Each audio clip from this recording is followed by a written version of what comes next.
È stato abbastanza pesante, diciamo, all'inizio non si capiva cosa è successo, però poi una volta con il passaggio dei vari mezzi, di polizia, pompieri, elicotteri, si è capito che qualcosa di grave è successo. È abbastanza brutto da vivere una situazione del genere. È abbastanza tosta, vedere andare avanti e indietro gli elicotteri non è stato molto bello. Secondo lei è una cosa che era prevedibile? No, non era prevedibile.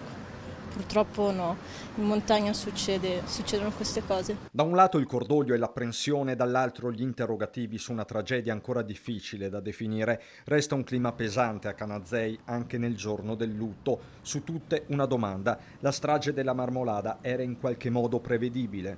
Si poteva evitare, aspettare qualche giorno quando la temperatura era un po' meno elevata? Non so. La gente era un po'... non sapeva che cosa dire, ci meravigliava che delle guide esperte fossero andate su.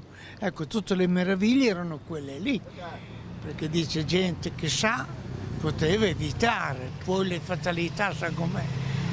Il dopo tutti sanno dirlo quanto è capitato. Quando si va in montagna ovviamente si sa dei rischi che possono essere, nessuno poteva prevedere il crollo di un ghiacciaio simile. Una settimana difficile per l'intera montagna, anche per il versante bellunese della Marmolada. Sinceramente mi sono chiesto in questi giorni cosa si può fare.